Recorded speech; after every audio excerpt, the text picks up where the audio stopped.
quick introduction myself. My name is Philippe with Mastrigt. I'm the managing director at Advantage CS. Advantage CS is a subscription and marketing solution for large publishers. Some are here. I lead it in Finland, Aller, Bonnier, Egmont, Media House, Bayard in France, and more. And so, Mark, can you just summarize your position currently? Sure, yeah, Mark Judd, President International of CDS Global. We're part of the Hearst Group. We've been in business since 1972, supporting publishers with CRM solutions and recurring revenue services. We have about 100 clients globally, and we support 1,200 media brands around the world. Okay, thank you, Mark. So you're here because you have a very good knowledge of the UK market, and so we want to give insights on that market. You are a leading provider there, so you're aware that the industry currently, publishers are facing a lot of challenges, digital transformation, decline in print, shift in reading habits, and of course the upcoming AI disruptions. Can you explain how those unfolds in the UK and give some examples? Sure, yeah, sure, Philippe. So at a macro level, we're seeing cost pressures across business and consumer. The pace of technological change powered by AI is obviously causing disruption. And doing business just in the UK is complex. A lot of regulation, compliance, cyber threats, and tariffs, to name a few. Specifically from a publishing perspective, if we kind of drill down, I'll call out three specifically. Customer loyalty is the first one I'll talk about. Basically, loyalty is hard to maintain, hard to gain from customers. They really need to feel they're getting value back from you. So we're seeing that shift. One of the other ones that we're seeing at the moment is around the shift from print, and print is becoming a premium product. It's kind of evolving into premium. If you think vinyl, think books, we're still selling, but the value's higher and the volume's less. That's creating a knock-on effect to the kind of process of supply chain. And the third one I'll call out will be the publishing model itself, so the whole concept of publishing magazines.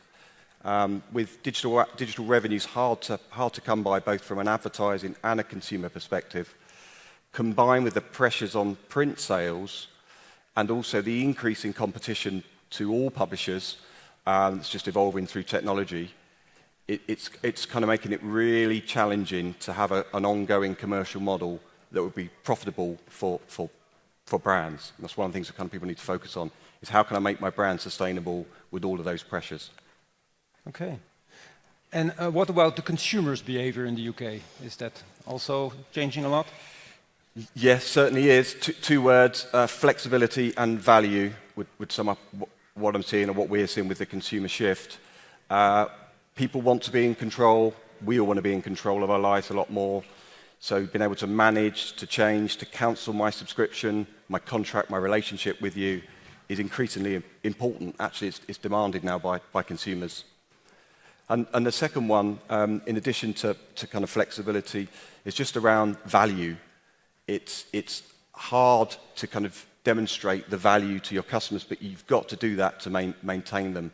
And they're happy to pay, and in some cases more than you would imagine, but there needs to be a level of transparency around the value they're getting for that exchange of their money for your services or magazines. Okay. And now let's get back to what you know very well, which are the UK publishers, because you're serving a large part of the market there. From your point of view, what you're seeing, how are they adapting? And what kind of key strategies have they implemented? Can you just give some examples also for the audience? Yep. Yeah, sure. So there's a lot going on here, but in the interest of time, because there's a very large clock that's counting down in front of us, I'll just call out two. The first one's bundling, so bringing together print and digital to create a bundle. We're seeing several publishers, both in the UK and beyond, that are stopping print subscriptions altogether, and they are automatically adding a digital component to the subscription. And they do that for free for the first term, but obviously when it comes to renewal, there's a different conversation to be had when you ask the customer to renew.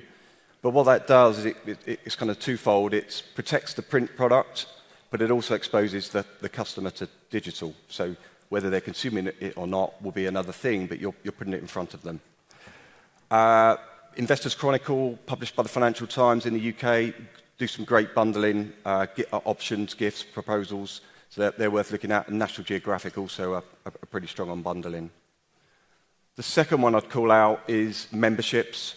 And a lot of our publishing clients have been talking about memberships for several years, but it's really taking it beyond the subscription into the kind of communities. It's kind of creating deeper engagement from a membership perspective.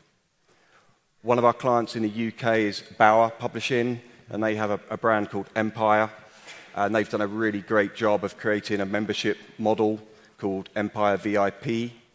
And if you're a member of Empire VIP, you're paying more than double what you would if you were a regular subscriber. But what I get is hyper-focused, relevant access to content, information, and products. And some of the things they provide are behind-the-scenes viewings, meet the director, private showings of upcoming movies. So they really are positioning that in a way that as a must-have for somebody that's into film or cinema. So that's one I would call out. It's pretty impressive. Okay, awesome. Let's now, the UK is one step, but then we have a more global view. What do you think are insights from the UK that would really apply to other markets? Sure. Yeah. So one of the things that one of our clients in the UK has done recently is they've retested pricing. So I'd encourage everyone to retest your pricing and challenge the old assumptions. So they proved pretty quickly in a controlled test that despite having a higher acquisition offer price and a reduced response, the overall lifetime value and profitability and retention of those subscribers was greater than doing a 3 for £1, which is quite a common subscription technique in the UK. So I'd say reevaluate your pricing, your subscription pricing. The second one I would call out would be first-party data. We all need to be generating more first-party data.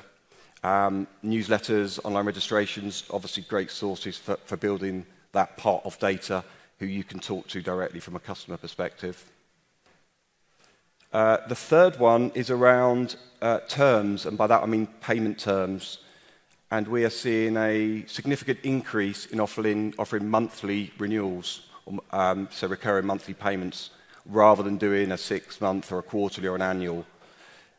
So people paying by credit card, PayPal or Apple Pay, they're getting so it's becoming the standard now within magazine subscriptions, where before it was usually a much longer frequency.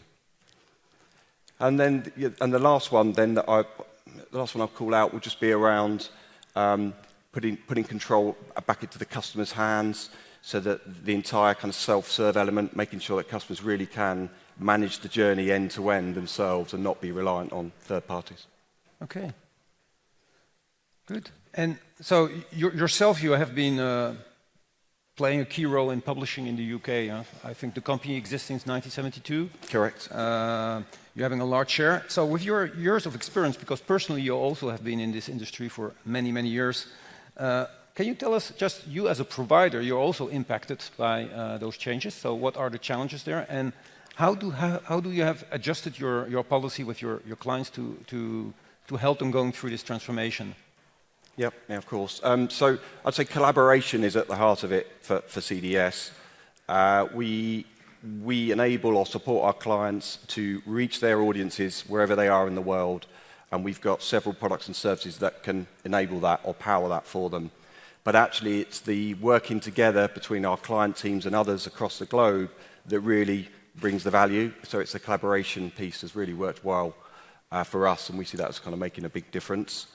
The other thing I would call out is sharing, and there's been a much greater focus, I would say, just on the media industry generally, sharing much more between themselves. We see that with our clients. So we share a lot of data, benchmarking, proof of concepts, really just trying to kind of, both locally, regionally, and globally, to try and kind of create that environment of togetherness and collaboration. Okay. So I think those two really do sort of resonate. irrespective of the services and the products you can bring along, you kind of really need to act like a partner with your clients. So true partnership really matters. 100%. If you let your provider inside the tent and share your information, work together, we work very closely with our clients to see they share their marketing plans for the year, sort of budgets, all of their kind of upfront information. We can then work together to kind of best effect and support them. Okay, thank you. So let's go to maybe the last question of our interview. I'm going to ask you something. What's your best guess for the 12 coming months for publishers? What do you expect is going to happen? That's not an easy one, huh? So I think it'll be tough, another tough year, but with that brings opportunity. You're going to need to be agile and obviously able to adjust.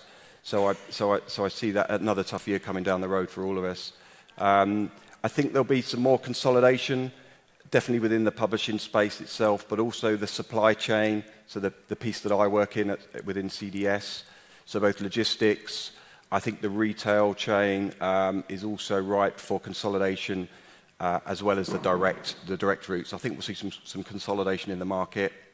I think sadly there'll be some more print closures based predominantly on the point I made earlier, which is if you haven't adjusted your model fast enough to reflect the new world we're all operating in, it will be hard to keep it sustainable for a longer period. Okay. And if you want to give an advice to the attendees? A couple of things. I'd say embrace AI, play with AI. I'm sure you've heard that already today, both personally and professionally. It'd be kind of crazy not to. But I would say test a membership proposition. So similar to the Empire one I mentioned, but there are a host of others I could kind of reference. And just try it. Try to put some relevant content, but not just content, services, products that money can't buy that's really going to add value on one of your brands. And then the other thing I would say, put the power of the relationship with your customers, whether they're subscribers, members, or other contracted customers that you might have, in their hands. Let them have the responsibility to be able to manage it. And it really does pay off. It feels like a leap of faith, and it has been for some of our clients, to put the power in control of customers. But if you do that, they will stay for longer. Okay. Thank you, Mark. Thank you. We're out of time as well.